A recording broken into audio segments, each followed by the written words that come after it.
Morning, guys. Back on the trail. Stayed at Muskrat Shelter last night. Got down to about 22, 23. Not bad campsite. Yeah. It's a little mushy because of all the snow and hadn't melted completely yet and dried up, but so far so good. We're on our way to Standing Indian for our first break. And check it out, dry out a few things, and we'll catch y'all on down the trail.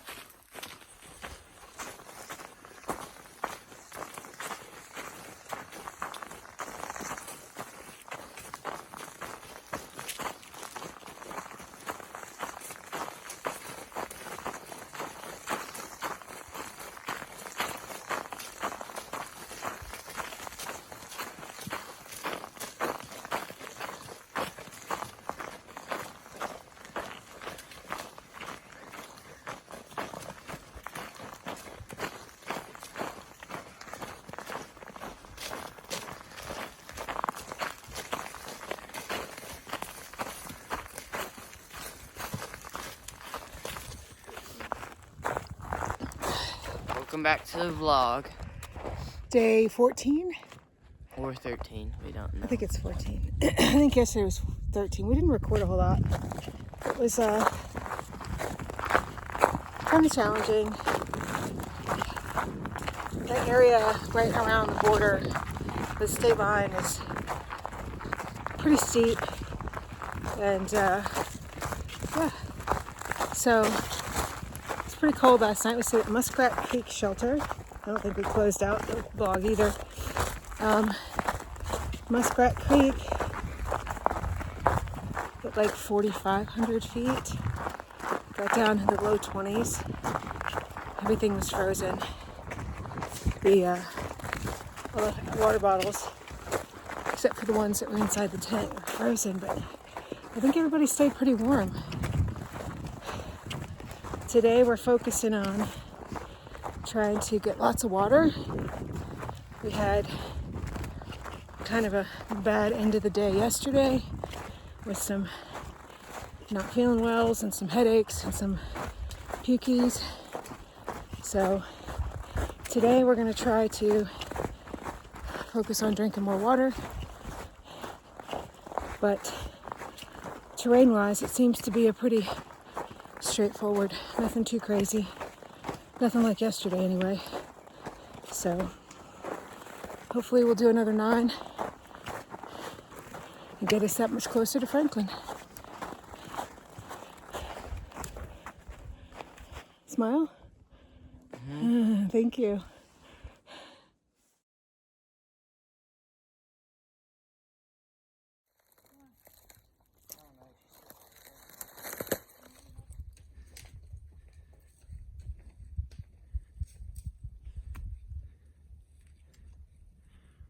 Top of Standing Indian. Amazing. There's that trailer park. Go hang gliding. Hang glide down there. Hey, I see a road. Yeah. It might be the road that's not open. Sure. Yeah. Hiawassee, yeah? The lake? Yeah. Lake Chateau? All the way to the inflatables? Maybe. Yeah. It is. Geez, there's even more mountains over there.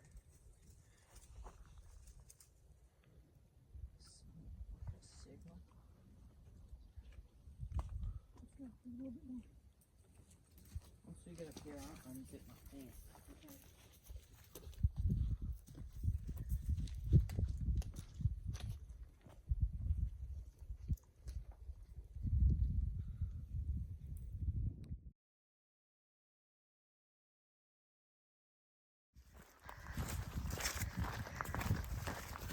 So we just decided that pants are a good thing in this area. We were all just getting kind of warmed up because it's still sunny out. It's like 2 in the afternoon.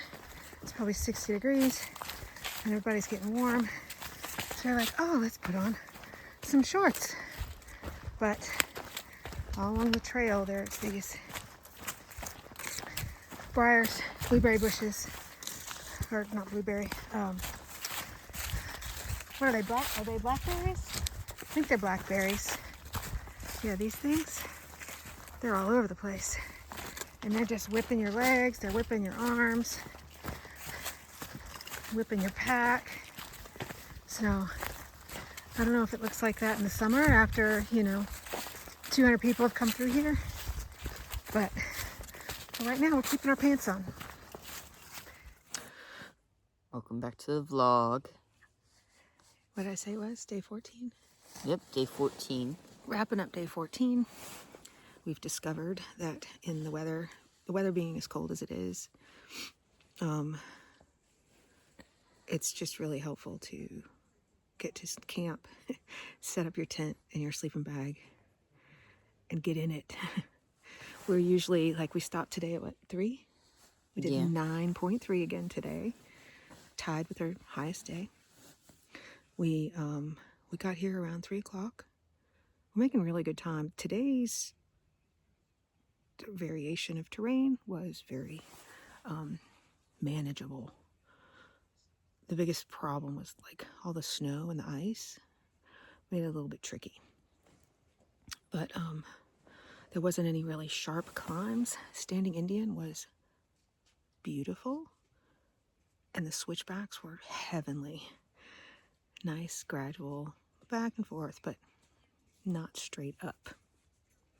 And what else? We found a water source that was not flowing after we had walked downhill a 1/10 of a mile. That was kind of the bad part of the day, probably. But it was warm, and it stayed warm and the sun stayed out until just a little bit ago. It went behind the mountain. It's not going to be that cold tonight. It's not going to be as cold tonight as it was last night. So we're looking forward to that. And I just wanted to show you guys what we've been doing to stay warm. Corbin has his beanie on. I'll put my beanie on before I go to sleep too. I have like a fleece undershirt. I take off my hiking shirt because sometimes it's damp, and I put on a fleece undershirt. We both have sleep socks that are just for sleeping. Corbin has a climate pad. Can you scoot this way a little bit? Can you see it that way? This is Corbin's sleeping mat, and that's his pillow, and that's his sleeping mat. And then I have a thermarest, and then I have a pillow that I put in my puffy to hold it in place. And he has a pillow that he usually just kicks off the end of the pad before the night's over. Sleeping socks. Why don't you have them on? I don't know. I forgot. The thick socks, you can see. Yeah, they're pretty warm. Last night I wore 2 pair, but that was the first time I've had to do that. They don't stink. And then his sleeping bag, it's just like a traditional sleeping bag, like a money bag. And then inside of it, can you show them what's inside of there? Yeah. Going back to the alpaca. Oh, I see. I have my alpaca on right now. I love my alpaca.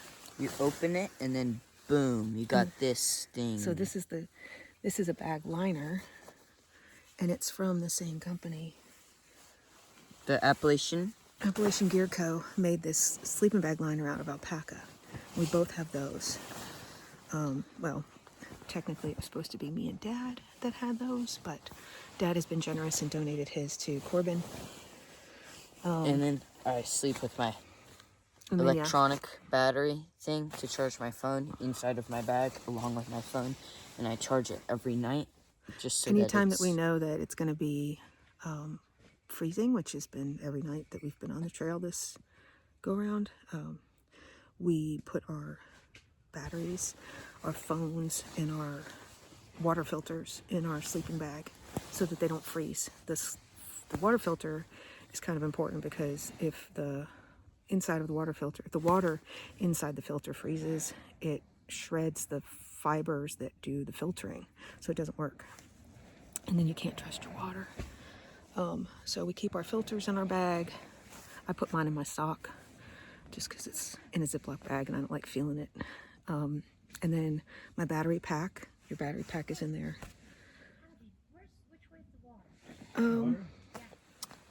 What else? I think that's it. And oh, I have so mine is a quilt. So mine has, it's kind of more of a blanket, but I have a snap. There's a little snap here and here. And this snaps around and I put my head through the hole in the middle, and then it kind of tucks in on either side because the down is thicker on the top, so it keeps all the heat in. And then the foot box has like a little cinchy thing. This is my sock that I stuffed. There's like a little hole right there, and I sometimes feel the breeze come. So I put my hiking sock in that little hole, and then the foot box has a zipper right. Oh, you can't see it. There it is.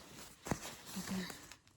So it zips up to about right behind my knees, and then this is all enclosed. And then in the summertime, when it gets warmer, I can open that up and just use it as a blanket, and then my feet will stick out. And oh, Corbin has a gator. It goes around my neck. And shark. There's supposed to be another top. The hat has the top part. Yeah, and it's supposed to look like getting eaten by a shark. Like, it's really cute. But we learned last night that we can't sleep with our heads inside of our sleeping bags, because what do we do when we breathe? I breathe. The biggest, like, I think, hazard or struggle that you have to deal with when you're in a tent is condensation. So we're both in here breathing and it's cold out, and all that moisture from our breathing builds up on stuff. And typically it just builds up on the underside of the tent. And if it's frozen overnight, then we just shake off the crystals and move on. But Corbin likes to sleep with his head inside of his sleeping bag. So it's nice and warm. It is, but all that moisture has to go somewhere, and it goes right into his sleeping bag. And wet sleeping bag is not effective in keeping us warm. It doesn't insulate the same way. So tonight we're going to practice sleeping with at least our nose and our mouth outside. I think you'll still be warm. You've got the alpaca. You can pull the alpaca all the way up here like this. You're going to be great. So yeah. And tomorrow we're going to get up and we're trying to knock this next section out in 2 days. We're in a section of trail that they've been referring to this year as the 40-mile wilderness. And that's kind of a play on the 100-mile wilderness, which is in Maine, which is a 100-mile stretch of like no resources, no roads. There's no way to get off and get a hotel or anything like that. This is the 40-mile wilderness. It's the section between, where do we get on at? Dix Creek. We got on at Dix Creek the other day. So between Dix Creek and basically Franklin, which is like the Winding Stair Gap exit, it's 40 miles stretch. And right now, because it's winter, there's no way to get off trail. You have to do the full 40 miles unless you're being like rescued, which we're not planning on doing. So we think we're gonna do just fine. With the coldest weather is behind us. The last 2 nights have been really cold. Tonight and tomorrow night's supposed to be warmer. It looks like we've got enough food. We did 9 today. We're going to try to do 9 tomorrow. And then the last day, that would leave us with like an 11-mile day, but 11 miles into town. So not 11 miles and then having to set up tents and filter water and do all that stuff. So we should be good for the stretch. And then moving forward, I mean, outside of like the Smokies, it's normal for you to be able to pass a road or a pickup point every 2 to 3 days. But this will be probably our longest stretch for a while. The Smokies, I think, is you go in, it's like 70 or 75 miles, and the only place to get off is Newfound Gap. So you have to do however many days it takes you to get from the beginning to Newfound Gap, which is typically like 4 days. And then if you choose to get off there, or if you just hike all the way through, some people do it in like 7 or 8 days, but that's a lot of food. Food is heavy. So we'll get to it when we get to it. You have anything else you want to add? What was your highlight? Today? Yeah. Well, getting out of the tent was the worst. Fair. It was cold. We just got to be faster about it. What was the best part? I'm just talking, probably. We had some really good conversation today. Because I was warm and I wasn't. Yeah. And it was a nice day, so that helps always. I really like today because I feel like we made really good time. Yesterday, I felt like I was just dragging. It was a lot of up, and I just couldn't get past that feeling that I was just going so slow. But we got it done. Today was so much better. I felt like there was times where we could really, like walk at a normal pace or even a little bit fast, and that felt really good. We got a really good camp spot. We got here in time. We got dinner made, everything put away and in our bags before everybody got freezing cold. So that was really good too. Yeah. We're gonna go to Franklin and get some burgers at the diner. We're going to the, what is it, at the Motor City Diner? It's right in the one next to Lazy Hiker. And then, in the morning, we'll make some mac and cheese. Corbin's already picking out all the foods he wants to eat when we get back to town. Yeah, because we don't have many good foods. We're still working on finding stuff that he likes to eat. So, but we did better about water today. We drank a lot more water today, so that's good. Yeah, I threw up last night. Yeah. At the, what shelter? Muskrat Creek. Yeah. We think probably because he didn't drink enough water. So yeah, that's all we have. Dad's next door. We can hear him watching a movie. And farting. Trail food makes you gassy. I think it's just him. Because I've been gassy too.